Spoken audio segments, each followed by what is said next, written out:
अस्सलाम वालेकुम दोस्तों, फ़खर ज़मान की रिटायरमेंट के हवाले से फाइनली उसके भाई ने जो है वो कुछ चीज़ें शेयर की हैं कि फ़खर ज़मान क्या फ़ैसला करने वाले हैं और क्या फ़ैसला वो अपनी तरफ से कर चुके हैं, वो मैं आपके सामने रखूंगा।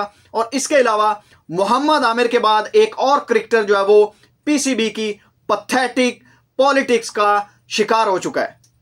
पीसीबी में मौजूद उन लोगों पर लानत हो जिन्होंने मोहम्मद आमिर के बाद एक और क्रिकेटर का करियर खत्म कर दिया है। अब फ़खर ज़मान क्या फैसला लेने वाले हैं वो भी मैं आपको बताऊंगा। कल मैंने आपको इसलिए नहीं बताया क्योंकि मेरे पास इसकी पूरी इंफॉर्मेशन नहीं थी।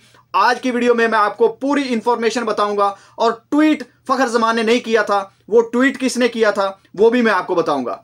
और ये कंपनी कौन सी है जो पाकिस्तान के क्रिकेटर्स की जिंदगियां या करियर तबाह कर रही है वो भी मैं आपको बताऊंगा। और इसके अलावा फाइनली जी पीसीबी की तरफ से एक जवाब आया है क्योंकि मीडिया प्रेशर पड़ा है अब पीसीबी पर, और पीसीबी ने जवाब दिया है कि वो फ़खर ज़मान के बारे में क्या फैसला करने वाले हैं। अब जी सबसे पहले मैं आपके सामने रखता हूं कि मोहम्मद आमिर ने क्या मशवरा दिया है फ़खर ज़मान को, और फ़खर ज़मान के बारे में मोहम्मद आमिर की क्या राय है, और पीसीबी ने जो ड्रॉप किया है उसकी सारी डिटेल जो है वो मैं आपके सामने रखता हूं। मोहम्मद आमिर ने कहा है कि मैंने जब ये सुना था कि फ़खर ज़मान को ना सिर्फ ड्रॉप कर दिया गया टीम से ऑस्ट्रेलिया टूर के लिए बल्कि सेंट्रल कॉन्ट्रैक्ट से भी उनको निकाल दिया गया है, तो मैं बहुत शॉक हो गया था।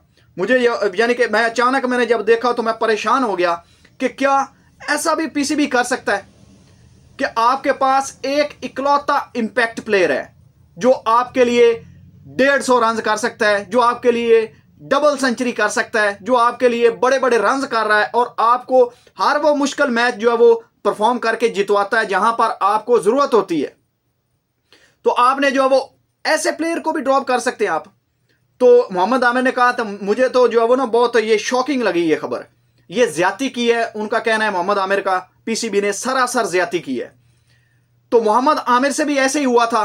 मोहम्मद आमिर को जो है वो बगैर बताए बगैर कुछ कहे टीम से ड्रॉप कर दिया गया और अपनी पसंद नापसंद की वजह से उसका करियर तबाह कर दिया। उसके बाद उन्होंने रिटायरमेंट ले ली। अब रिटायरमेंट वापस ली या ना ली, पीक का टाइम निकल गया है, अब कोई फायदा नहीं। अब मैं आपको बताता हूं कि ये साया कंपनी क्या है, इसका क्या रोल है और कैसे ये प्लेयरों के जो करियर है तबाह कर रही है। साया कंपनी है जी, इसमें मौजूद होते हैं एजेंट जो कॉन्ट्रैक्ट करते हैं लीगों का, और इसके अलावा जो है वो प्लेयर्स की मैनेजमेंट सारी जो है वो पैसों का लेन देन जो है वो किस किस कंपनी के साथ इन्होंने कॉन्ट्रैक्ट करना है किससे नहीं करना है, ये सारी चीज़ें साया कंपनी है, वो साया कॉरपोरेशन वो जो है वो मैनेज करती है। इसमें पाकिस्तान के जो टॉप के सारे क्रिकेटर्स हैं वो शामिल हैं, जिसमें बाबर आजम भी हैं, शहनशाह अफरीदी जो है वो छोड़ चुके हैं वर्ल्ड कप 2024 के बाद, उन्होंने साया कंपनी को छोड़ दिया था। इसके अलावा जी पहले वो भी मौजूद थे, मोहम्मद रिजवान भी इस साया कंपनी में मौजूद है, और इसके अलावा जो पाकिस्तान के साबिक चीफ सिलेक्टर हैं इंजमामुल हक वो भी इस साया कंपनी का यानी कि उनके भी कॉन्ट्रैक्ट्स यही मैनेज करते हैं। इसके अलावा और भी बड़े बड़े प्लेयर हैं, फ़खर ज़मान के भी जो वो साया कंपनी सारा कुछ मैनेज करती थी, और साया कंपनी के एजेंट ने ये ट्वीट किया था और उसके बारे में जो फ़खर ज़मान के भाई हैं उन्होंने ट्वीट करके बता दिया था कि ये फ़खर ज़मान ने ट्वीट नहीं किया, ये साया कंपनी ने ट्वीट किया है, और इस वजह से अब फ़खर ज़मान का करियर दांव पर लग गया है। फ़खर ज़मान का ना सिर्फ सेंट्रल कॉन्ट्रैक्ट से भी उनको निकाला गया, टीम से भी ड्रॉप किया गया और बहुत खमियाजा भुगतना पड़ा उसको, और अब वो इसको जो है वो साया कंपनी को खैराबाद कह रहा है, छोड़ रहा है। इसके बाद जी उस साया कंपनी ने इतना प्रेशर डाला है, पता नहीं यार वो कौन लोग हैं, कि खबर आई है कि उन्होंने वो ट्वीट भी डिलीट कर दिया है। फ़खर ज़मान के भाई ने, गौर ज़मान ने ये ट्वीट भी डिलीट कर दिया है। लेकिन यानी कि ये यहां तक ये खबर सच है कि फ़खर ज़मान उस साया कंपनी को छोड़ चुके हैं। फ़खर ज़मान का इस ट्वीट में कोई यानी कि इनपुट होगा थोड़ा बहुता, लेकिन जो इतना लंबा ट्वीट लिखा हुआ था या इतनी जो डिटेलिंग से बताया गया था, वो फ़खर ज़मान का कहना है कि मैंने इतनी लंबी बात नहीं कही थी, मैंने तो एक छोटा सा जुमला था जो मैंने बोला था कि ये मैंने ट्वीट करना है, तो उन्होंने ट्वीट अपनी तरफ से पता नहीं क्या क्या लिख दिया। ये राय है जी फ़खर ज़मान की तरफ से। अब मैं आपको बात बताता हूँ फ़खर ज़मान का रिटायरमेंट के हवाले से मौक़िफ़। फ़खर ज़मान जी फैसला कर चुके थे, उन्होंने ये ठान ली थी कि अब वो रिटायरमेंट लेंगे और वो इन 2-3 दिनों में जो है वो रिटायरमेंट अनाउंस कर देंगे। लेकिन उनके जो भाई हैं गौर जमान, जिन्होंने ये ट्वीट वाला मामला जो है वो हैंडल किया और उन्होंने जो है वो उस कंपनी के साथ फ़खर जमान को बोला कि इसको ख़त्म करो अपने कॉन्ट्रैक्ट को, जैसे शाहीन अफरीदी ने कॉन्ट्रैक्ट ख़त्म किया है आप भी ख़त्म करो और इस कंपनी को छोड़ो और आप जो है वो एक थोड़ी देर तक आराम करो, चुप करो, उसके बाद जो है इसका फैसला करेंगे कि क्या करना है या क्या नहीं करना। अभी आप फिल वक्त रिटायरमेंट ना लें। यानी कि ये मशवरा दिया है गौर जमान ने, फ़खर जमान के बड़े भाई ने। ये फैसला हुआ है अभी तक। इसके बाद कभी भी रिटायरमेंट वो ले भी सकते हैं क्योंकि वो खुद मुख्तियार है, फौजी है। आपको पता है कि जो उनके ज़हन पर बात आ जाती है वो हटते नहीं हैं। कोई पता नहीं, किसी वक्त भी आपको खबर मिल जाए कि वो रिटायर हो गए हैं। लेकिन करियर दाव पर लग गया है।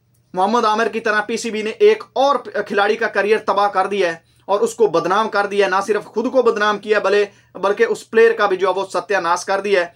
और इसके अलावा जी अब पीसीबी की तरफ से एक छोटा सा जो है वो जवाब आया है। जवाब ये आया है कि पीसीबी ने ये जवाब दिया है कि 1 महीने के बाद दोबारा अगर अपना फिटनेस टेस्ट क्लियर करते हैं फ़खर जमान, तो वो जो आगे ट्राई सीरीज आ रही है जनवरी में पाकिस्तान, साउथ अफ्रीका और न्यूजीलैंड के दरमियान, उसमें वो शामिल किए जाएंगे और उनको सेंट्रल कॉन्ट्रैक्ट भी मिल जाएगा। अब मैं आपको अपनी तरफ से खबर बताता हूं जो मेरे सोर्सेज ने मुझे बताया है या मुझे पता चला है। पीसीबी जो है वो उन्होंने यू टर्न लिया है। पीसीबी जो है वो उन्होंने जो मीडिया का प्रेशर पड़ा है, जितनी वाहवाही हुई है, जितना जलील हो चुका है पीसीबी इस फैसले के बाद, अब पीसीबी जो है वो थोड़ा अपनी उनकी भी जाग बैठ गई है और उन्होंने फैसला कर लिया है कि कहीं ना कहीं मौका देखकर फ़खर जमान को पाकिस्तान के सेंट्रल कॉन्ट्रैक्ट में भी इन कर लिया जाएगा और टीम में भी उनको इन कर लिया जाएगा। और मुझे तो ऐसा लग रहा है कि ये जो ऑस्ट्रेलिया और जिम्बाब्वे वाला टूर है, इसमें से किसी मैच में किसी को फेक इंजरी करवा कर फ़खर जमान को उधर ना बुलवा ले। मुझे तो यहाँ तक भी अब जो है वो खबर मिली है, मेरे सोर्स ने बताया है कि पीसीबी के कंडे जो है वो गिर गए हैं और अब पीसीबी ये फैसला कर चुका है कि अगले कुछ चंद दिनों में जो वो कैसे ना कैसे करके फ़खर जमान को सिस्टम में इन कर लिया जाएगा। लेकिन उससे पहले मुझे खतरा ये है कि फौजी साहब जो है वो कहीं गुस्से में आकर खुद ही रिटायरमेंट ना ले लें, तो बहुत बुरा होगा। ये पाकिस्तान की क्रिकेट के साथ बहुत बुरा होगा। एक और बड़ा प्लेयर जो है वो इनकी नफरत की जद में आ जाएगा, पीसीबी की नफरत की जद में, और पाकिस्तान जो है वो एक और प्लेयर ज़ाया कर बैठेगा। मुझे ये खतरा लग रहा है। अभी तक की जो रिपोर्ट है मैंने आपको बता दी है। और इसके अलावा जी आकिब जावेद को ओहदा मिल गया है और वो अब पाकिस्तान की हाई परफॉर्मेंस सेंटर जितने भी बने हैं, जिसमें जो लाहौर का मेन हाई परफॉर्मेंस सेंटर है वो भी, और जो बाकी के जो मुल्तान, सियालकोट, फैसलाबाद में बनाए गए हैं, उन सब के हेड बन गए हैं।